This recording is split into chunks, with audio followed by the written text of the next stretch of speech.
जय हिंद मेरे प्यारे भाई, कैसे हैं। जैनित क्लासेस के यूट्यूब चैनल में आपका स्वागत है। आज हम अपनी वीडियो को एक मंथ विराम के बाद फिर से शूट करने चल रहे हैं। कुछ बाधाओं का वीडियो शूट नहीं हो पा रहा था, लेकिन अब हम फिर से शूट करने के लिए अपने सेटअप को लगा लिए हैं, घर पे ही लगा लिए हैं। आपको रेगुलर वीडियो प्रोवाइड होती रहेगी चैनल से हमारे, आप उसे सपोर्ट करें, देखें। आज दोस्तों हम जैसे कि इससे पहले हम मैथ्स की बहुत सारी वीडियो आपको अपने चैनल पर प्रोवाइड कर दिए हैं, उसे आप अगर अभी नहीं देखें तो देखें। बेसिक वीडियो बहुत सारा बना चुके हैं, जिनके भी कॉन्सेप्ट मैथ में अभी कम है, जो क्लियर नहीं कर पाए मैथ्स के कॉन्सेप्ट बहुत बेसिक हैं आप, तो आप जाके वहाँ से अपने कॉन्सेप्ट को क्लियर कर लें। और जो भी हमारी इसके पहले रीजनिंग और मैथ्स की वीडियो है उसको देखें और एक बार चैनल को हमारे शेयर भी कर दें अपने दोस्तों में। आज हम रीजनिंग की एक नई क्लास सादृश्यता, जिसकी हिंदी में मतलब सादृश्यता होता है और इंग्लिश में से एनालॉजी नाम से जाना जाता है।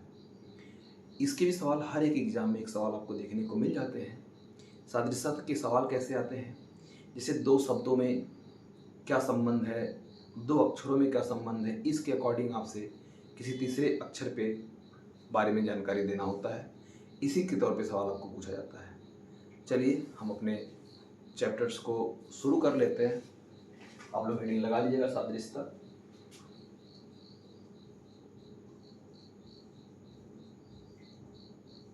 एनालॉजी,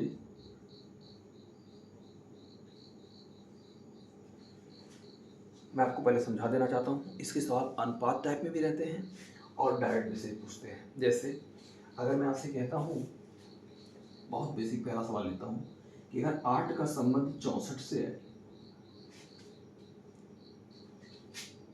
अनुपात 5 का संबंध 25 से है, तो 12 का संबंध किससे होगा। और आपको इसके आधार पे 4 ऑप्शन मिल जाएंगे, ए, बी, सी, डी। मैंने ले लिया 18, 122, 144, 165। मान लिया 4 ऑप्शन। तो पहले सवाल के लिए मैं आपको समझा देना चाहता हूँ कि इसमें आपको समझना क्या होगा, उसी के अकॉर्डिंग आपको अपने उत्तर को देना होगा।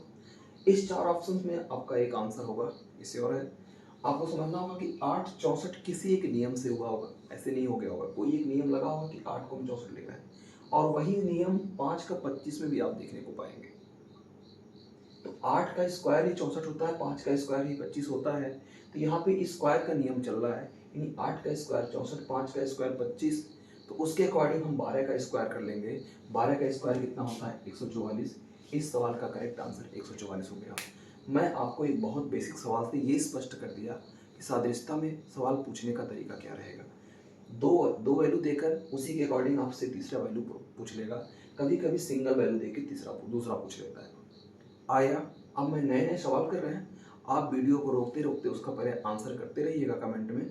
उसके अकॉर्डिंग फिर चेक कीजिएगा कि आपका आंसर सही था या नहीं सही था। सही था तो भी आपके लिए अच्छा है, और नहीं सही था तो फिर सॉल्यूशन के द्वारा आप समझते रहिए। आइए सवाल आज का हम दूसरा सवाल ले लेते हैं। मेरा सवाल है कि 13 का संबंध 64 है, 23 का संबंध 125 है, तो 17 का संबंध क्या होगा। ये सवाल है। ऑप्शन मेरा पहला ए 18, बी 222, सी 512, डी 248।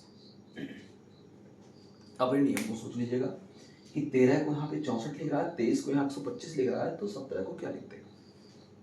आपको देखना होगा कि 64 है 125, जब आपको दो नंबर्स ऐसे दिखाई दे इसके सॉल्यूशन में कि जिसका मतलब है ये पता हो कि स्क्वायर है कि क्यूब है या किसी नंबर का आपका मल्टीपल हो रहा है लगातार, तो उसको आपको चेक करना पड़ेगा। मुझे देखने से लग रहा है कि ये 4 का क्यूब है, और ये देखने से लग रहा है 5 का क्यूब है। अब आपको समझना होगा कि 4 का क्यूब है, तो इन दो नंबरों के यूज से हम 4 कैसे बना पाएंगे, और अगर ये 5 का क्यूब है तो इन दो नंबरों के यूज से किसी भी तरह से जोड़ घटा गुणा कैसे भी करके हम 5 कैसे बना पाएंगे। देखने से आपको लग रहा होगा कि 3 और 1 4, 4 का क्यूब 64, 2 और 3 5, 5 क्यूब 125 हो गया। तो उसके अकॉर्डिंग अगर हम 7 और 1 को जोड़ेंगे तो क्या मिल जाएगा, 8, 8 का क्यूब कितना होता है? 512। कुछ क्यूब आपको याद करना होगा, यानी इस सवाल का भी करेक्ट आंसर 512 हो जाएगा। मुझे लगता है आपको आ रहे होंगे सवाल अच्छे से। चलिए, सवाल अभी धीरे धीरे हम रख रहे हैं, बाकी भी सवाल को लेवल थोड़ा बढ़ाएंगे और सवाल तेजी से भी आपको करना होगा। अब मैं सवाल को अगले लेवल लेता हूँ। 1234 को 22, 1848 को 30, तो 64, 94 का कोड क्या होगा? सभी लोग एक मिनट रोक दीजिए। तो आइए दोस्तों, ये 1234 का संबंध 22 है, 1848 का संबंध 30 से है, तो 64, 94 का संबंध किससे होगा? ऑप्शंस नहीं रख रहे हैं, डायरेक्ट हम नियम बता दे रहे हैं आपको। यहाँ 1234 में इस 34 से अगर 12 कम हो जाएगा तो 22 मिल जाएगा, और यहाँ 48 से 18 कम हो जाएगा तो 30 मिल जाएगा। इसके अकॉर्डिंग अगर हम 64, 94 की बात करेंगे तो 94 से 64 कम हो जाएगा, तो इस सवाल का भी आंसर आपको 30 ही देखने को मिलेगा। ठीक है, सवाल नंबर 4 आ रहा है इस वीडियो में, आ रहा है, यहाँ तक आ रहा है? ठीक है, 4 जैसे मैंने ले लिया, 34 को लिखता है 1, समानुपात 63 को लिखता है 27, तो 84 का कोड क्या होगा? तो समझना होगा। अगर ये 1 है, ये 27, अभी हमारे आज के ज्यादा सवाल क्यूब और स्क्वायर पे ही आपको देखने को मिलेंगे, स्टार्टिंग में सीखे हूँ। अगर ये 1 है, ये 27 आपको दिख गया, तो आपको समझना होगा कि यहाँ पे क्यूब का नियम लग रहा है, और 27 किसका क्यूब होता है? 3 का क्यूब होता है, और 1 का ही क्यूब होता है। तो आप बताइए, 4 और 3 का अंतर कितना आएगा? 1 का क्यूब 1, 6 3 का अंतर कितना आएगा? 3 3 का क्यूब 27। ऐसे ही 8 और 4 का अंतर कितना आएगा? गैप कितना आएगा? तो 4 आएगा। 4 का क्यूब कितना हो जाएगा? 64। यानी इस सवाल का करेक्ट आंसर कितना हो जाएगा? 64। मुझे लगता है आपको बहुत अच्छी तरीके से आ रहा है। 4 सवाल का आप स्क्रीनशॉट ले लीजिए और कमेंट में पहले आप आंसर बता दिया कीजिए, उसके अकॉर्डिंग फिर सॉल्व किया कीजिए। उससे पता चलेगा कि आपका ब्रेन क्वेश्चन के किस हद तक पहुंच चुका है, मतलब आप सही चल रहे हैं या गलत चल रहे हैं। अगर आपको सही आ रहा है तो भी लगाइए, और नहीं आ रहा है तो सॉल्यूशन को कॉपी करते रहिए। चलिए दोस्तों, एक बार चैनल को हमारे जरूर शेयर कर दें।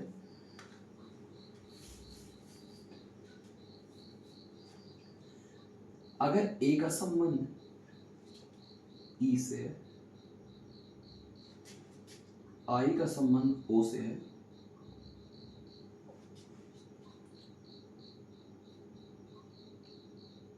तो ई का संबंध क्या होगा? ये सवाल है, ऊपर है। तो देखिए, ए वॉवेल का पहला वॉवेल होता है, और कितने वॉवेल्स होते हैं? Total 5, A E I O you, जिसमें ए के बाद अगला वॉवेल आपका ई होगा, और आई का अगला वॉवेल ओ होगा, तो ई का अगला वॉवेल क्या होगा? ए ई, ये तो होता है ए ई आई ओ यू, ए का ई हो गया, आई का ओ हो गया, तो ई का अगला वॉवेल क्या होता है? आई होता, यानी इस सवाल का आंसर आई होगा। कुछ बच्चे इसको उल्टा लिख देते हैं कि आई का ओ है तो ओ का आई, तो समझना, ए का ई है, आई का ओ है, तो ई का क्या हो जाएगा? आई, यानी उसके अगले वॉवेल की बात कर रहा है। अगर मैं इस सवाल को, ये वॉवेल का हो गया, मान लिया 5वां सवाल है, 6वां सवाल, कभी कभी कॉन्सोनेंट से पूछ लेता है, पूछता है, ए को हम सी लिख रहे हैं, एल को हम एन लिख रहे हैं, तो टी का कोड क्या होगा? कोड भी मान सकते हैं, मतलब इसके अनुसार आपको लिखना आना चाहिए। यानी ए का सी कैसे होगा? ए का कोड 1 होता है, सी का होता है 3, कितने का फर्क है? 2 का। एल का 12 होता है, एन का 14 होता है, कितने का फर्क है? 2 का। तो आगे भी कितने का फर्क आपको देखने को मिलना चाहिए? टी का 20 है, 20 के बाद 2 बढ़ के 22, 22 का कोड आपको पता होना चाहिए, 22 वी का कोड होता है। ठीक है, इस सवाल का करेक्ट आंसर क्या हो जाएगा? वी हो जाएगा। ठीक, 7 नंबर का सवाल देखते हैं। ठीक है, चल रहा सब बढ़िया से, कोई दिक्कत? सवाल को बहुत सोच सोच के रखना पड़ रहा है, किसी बुक का प्रयोग नहीं है, सारे सवाल एग्जाम के आए हुए सवाल हैं। ध्यान से आप उसको करते रहिए, आपको जरूर सफलता मिलेगा। चलिए, अगर मैं कहता हूँ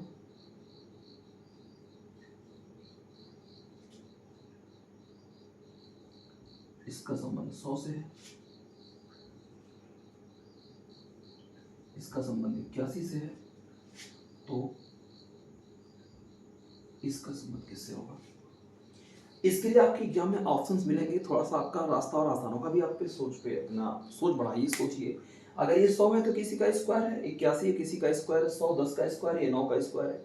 आपका सवाल स्क्वायर में चल रहा है, तो आपको ये 100 बनाने के लिए 10 का स्क्वायर करना पड़ेगा। 10 का स्क्वायर करना पड़ेगा तो 8 1 9 और 1 10 जोड़ के कर सकते हैं। ऐसे 4 3 7 2 9, 9 का स्क्वायर 81 हो गया, ऐसे इसको करेंगे तो 9 4 13 और 1 14, 14 का स्क्वायर 196 होता है। आपको स्क्वायर पता होना चाहिए। आइए सवाल नंबर 8 देखते हैं। अभी तक मुझे लगता है आपको बहुत अच्छी तरीके से आ रहा होगा। चलिए, अगर मैं कहता हूं ई का मतलब 125 है, जी का 343 है, तो की का कोड क्या होगा?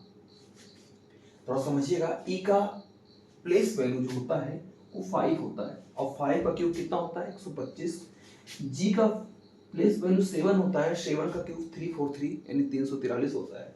ऐसे ही के 11 होता है, के एल होता है, के बाद तो के 11 का होता है, 11 का क्यूब 1331 होता है। मुझे लगता है ये आपको 8 सवाल बहुत अच्छी तरीके से समझ में आ गया होगा। मिटाते हैं इसको।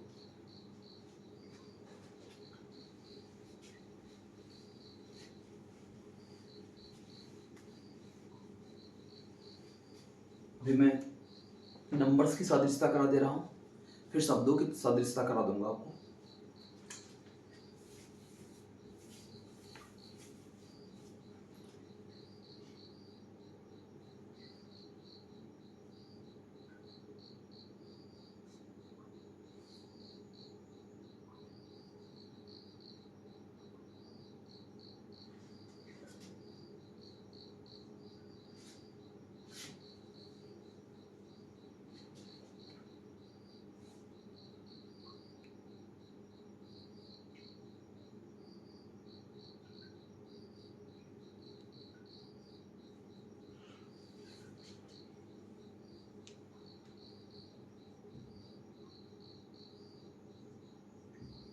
इसका क्या हो जाएगा थोड़ा समझते हैं। देखिए, ये 8 है और इन दोनों का योग 8, 8 डिफरेंस 8 बराबर कितना?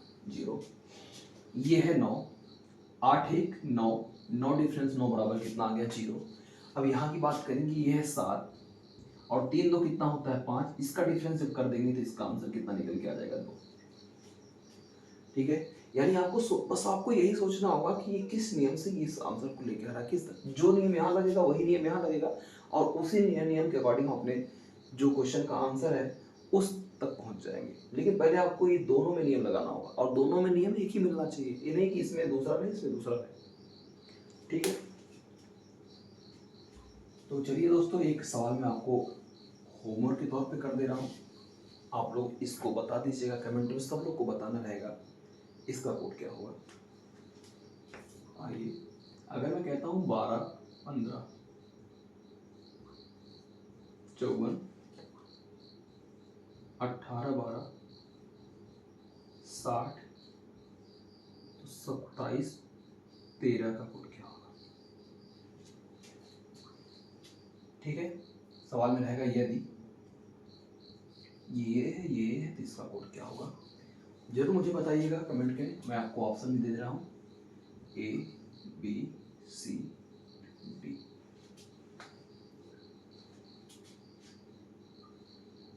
पचास 60 90 80। तो चलिए दोस्तों, वीडियो को बड़ी नहीं करेंगे। आज अपने सादृश्यता की एक छोटी वीडियो से मैं आपको ये बताना चाहा कि सादृश्यता के सवाल एग्जाम में पूछे कैसे जाते हैं। इसमें दो नंबर्स के दो शब्दों के बीच में किस आधार पर आपको वेरीफाई करके अपने सवाल को देना होता आंसर, और मैं आपको 8 से 10 सवाल में इसका फ़र्क बता दिया, इसका यूज बता दिया।